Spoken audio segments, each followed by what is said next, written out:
नमस्कार, जोहार। मैं इंदवार निरंग पजरा के स्कूल ऑफ थॉट्स में आपका स्वागत करता हूं। आज हम इस एपिसोड में बात करेंगे अंतर्राष्ट्रीय आदिवासी दिवस मनाया क्यों जाता है।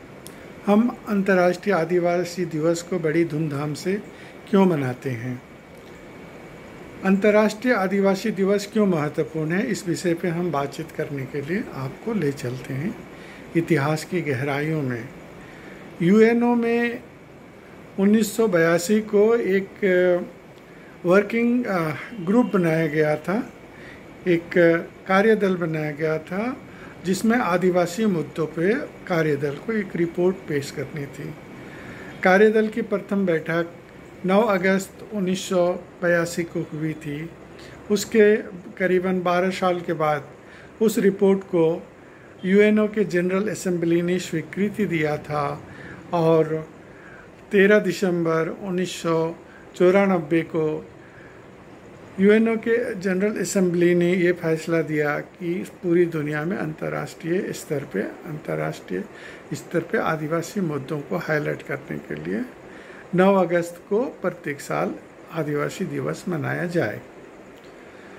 इसी घोषणा के मद्देनज़र पूरी दुनिया में आदिवासी समाज अपने अपने स्तर पर 9 अगस्त को विशेष कार्यक्रम आयोजित करते हैं। अपने अपने समस्याओं को, अपने समाज, अपनी संस्कृति, अपने वजूद पर आए हुए समस्याओं पर विशेष करके चर्चा करते हैं और उस दिन अपनी संस्कृति का प्रदर्शन करते हुए एकता का परिचय देते हैं और आदिवासी दिवस मनाते हैं।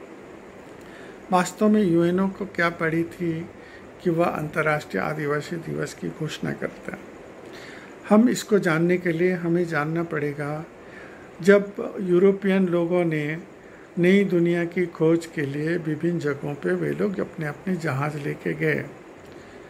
1492 में क्रिस्टोफर कोलंबस ने अमेरिका की खोज की थी। अमेरिका की खोज करने के बाद में यूरोपियन शक्तियों ने अमेरिका पे धावा बोला और अमेरिका के प्रत्येक भूभागों पर वे कब्जा करना शुरू कर दिए। अमेरिका कोई खाली जगह नहीं थी। वास्तव में वहाँ पे हजारों छोटे छोटे आदिवासी राज्य थे जो शांतिपूर्वक रह रहे थे, लेकिन यूरोपियन इंपीरियलिस्ट लोगों के साथ में नई औद्योगिक क्रांति से प्राप्त हुई तकनीकी थी, बढ़िया बंदूक था, उनके पास आधुनिक हथियार होने के कारण उन्होंने अमेरिका के आदिवासियों को जल्दी पराजित कर दिया और पूरे अमेरिका को जीतकर अपने अधीन कर लिया। इसके साथ यूरोप की शक्तियां अफ्रीका में गई और वहां के अफ्रीका के आदिवासियों को पकड़ पकड़ के वह गुलाम बनाने लगे और पूरे दुनिया में उसे आपूर्ति करके भारी मुनाफा में बेचने लगे। आदमियों का बेचना और ख़रीदना यूँ होने लगा जैसे सब्जियों की बिक्री और ख़रीद होती थी। यूरोपियन शक्तियाँ अफ्रीका ही नहीं बल्कि ऑस्ट्रेलिया और न्यूजीलैंड तक गए और वहाँ के आदिवासियों को हरा के उनकी ज़मीन, उनके खेत, उनके देश को अपने कब्जे में कर लिया। तब 15वीं शताब्दी से लेकर 19वीं शताब्दी तक यही खेल चलता रहा। हर जगह आदिवासी पराजित होते रहे। उनके खेत खलियान, उनके वजूद, उनकी सभ्यता पर पश्चिमी शक्तियां हावी होते रहे और उन्हें अपने गुलाम बनाते रहे। लेकिन आदिवासी शक्तियां भी, आदिवासी राजवाड़े भी यूं ही नहीं बैठे थे। वे भी अपने तीर धनुष और अपने छोटे छोटे हथियार लेके यूरोपियन शक्तियों के साथ लड़ाई कर रहे थे, लेकिन वे उनसे जीतने में नाकाम ही रहे थे। इसी बीच 1914 में यूरोप में प्रथम विश्व युद्ध आरंभ हो गया। प्रथम विश्व युद्ध आरंभ हो जाने के बाद करीबन 5 साल चलने के बाद में 1919 में यह युद्ध खत्म हुआ। तब तक यूरोप पूरी तरह बर्बाद हो चुका था। पूरी दुनिया में इस वर्ल्ड वार का बहुत ज़्यादा असर हुआ था और सारी दुनिया में एक ऐसी मैकेनिज़्म की ज़रूरत महसूस की गई जो अंतर्राष्ट्रीय स्तर पर लड़ाई झगड़ों को रोक सके, जो देश में और पूरी दुनिया में शांति स्थापित कर सके। इसी उद्देश्य को लेके पेरिस में 1919 में एक बैठक हुई थी। इसके बाद पेरिस समझौते के बाद पूरी दुनिया में एक नए अंतर्राष्ट्रीय संगठन का आविर्भाव हुआ। उस संगठन का नाम था the league of Nations. The league of Nations का मुख्य कार्य था पूरी दुनिया में बढ़ते हुए तमाम तरह के विवादास्पद झगड़ों को एक जगह पे इकट्ठा होकर शांतिपूर्वक सुलझाना और पूरी दुनिया में शांति की स्थापना करना। उसके उद्देश्यों में कहा गया था कि पूरी दुनिया में जितने भी लोग हैं, जितने भी राज्य हैं, उनके वजूद को उन्हें वापस किया जाएगा और पूरी दुनिया में शांति कायम की जाएगी। लीग ऑफ नेशंस की इस घोषणा से आदिवासी राज्यों को बहुत ज़्यादा आशा बंधी और अमेरिका के रेड इंडियंस लोगों का एक समूह ने 1923 में जेनेवा में अपनी बात रखने के लिए यूरोप आया, लेकिन उन्हें जेनेवा में लीग ऑफ नेशंस के किसी भी कार्यक्रम या किसी भी कमेटी में अपनी बात रखने के लिए नहीं दी गई। इसके बाद वह निराश होकर 1925 में वापस अमेरिका चले गए। फिर एक दूसरा एक मंडल आया, वह था न्यूजीलैंड से आया हुआ।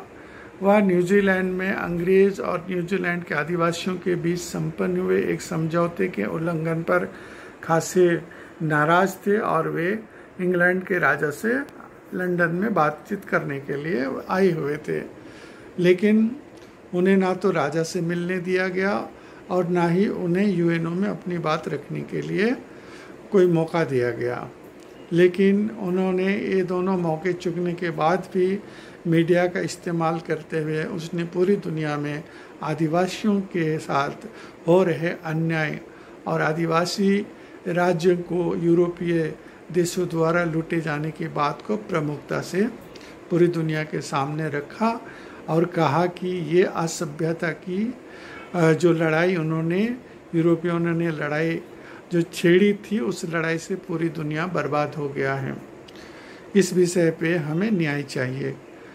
ये उन्होंने मीडिया के द्वारा रखा और 1925 में वो वापस चले गए। लेकिन द लीग ऑफ नेशंस में इस संबंध में किसी भी तरह की कोई कार्रवाई 1946 तक नहीं किया गया। 1946 में जब यूएनओ का गठन किया गया, तब इसके बाद भी आदिवासी मुद्दों पर यूएनओ में किसी तरह की कोई बात कभी नहीं की गई। लेकिन 1980 के दशक में यूएनओ के ही एक रिपोर्टर के रिपोर्ट में आदिवासियों के साथ हो रहे भेदभाव को बड़ी प्रमुखता के साथ छापा गया था। उसके बाद ही यूएनओ में एक कार्यदल का गठन किया गया था। उस कार्यदल को आदिवासियों से संबंधित मुद्दों पर विस्तृत रिपोर्ट पेश करनी थी और उसकी पहली मीटिंग 9 अगस्त 1982 को हुई थी। इसके बाद करीबन 12 वर्ष तक विभिन्न तरह की कार्रवाई चलते चलते 1994 को 13 दिसंबर में यूएनओ के जनरल असेंबली में कार्यदल की रिपोर्ट पर बहस हुई और उसे स्वीकृति दी गई। उसी रिपोर्ट में ही और उसी जनरल असेंबली के बैठक में ही यह निर्णय लिया गया कि दुनिया भर के आदिवासियों की समस्याओं पर पूरी दुनिया के ध्यान को खींचने के लिए और उन मुद्दों को जीवंत रखने के लिए पूरी दुनिया में 9 अगस्त को आदिवासी दिवस मनाया जाएगा, क्योंकि 9 अगस्त 1982 को यूएनओ के कार्यदल की प्रथम मीटिंग हुई थी। इस तरह से 1994 में यह निर्णय लिया गया कि हर साल 9 अगस्त को आदिवासी दिवस दुनिया में मनाया जाएगा। तब से भारत सहित दुनिया के हर देशों में अंतर्राष्ट्रीय आदिवासी दिवस के रूप में 9 अगस्त को कार्यक्रम आयोजित किए जाते हैं। उस दिन आदिवासी संगठन, आदिवासी संस्थाएं, आदिवासी समाज अपनी अपनी समस्याओं को लेकर गंभीरता से विचार करने के लिए बैठती है और अपनी समस्याओं को रेखांकित करते हुए उसे जनता के सामने या सरकार के सामने पेश करती है कि आदिवासियों के विकास के लिए क्या किया जाना चाहिए, उन्हें न्याय देने के लिए क्या क्या कदम उठाया जाना चाहिए। यूएनओ की इस बात को हम बहुत ही गंभीरता से लेते हैं और दुनिया के हर हिस्से की तरह भारत में भी हर जगह आदिवासी समाज अपने अपने स्तर पर विभिन्न तरह के कार्यक्रम आयोजित करते हैं।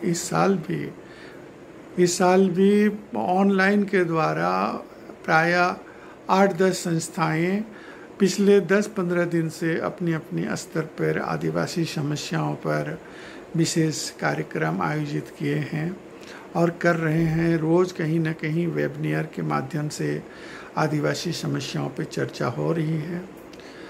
आज हमें आदिवासी दिवस के उपलक्ष्य में सिर्फ नाच गान नहीं करनी है, बल्कि अपनी तमाम समस्याओं को रेखांकित करते हुए उसे लिखित रूप में प्रस्तुत करके उसे सरकार के सामने और यूएनओ में भी भेजने की व्यवस्था करनी चाहिए हमें। इस तरह से हम यदि गंभीरता से आदिवासी दिवस को मनाएं तो उसका औचित्य सिद्ध होगा और आदिवासी समस्याओं पर नए सिरे से विचार होगा और उस पर समस्याओं का समाधान निकलेगा। धन्यवाद। जोहार। धन्यवाद।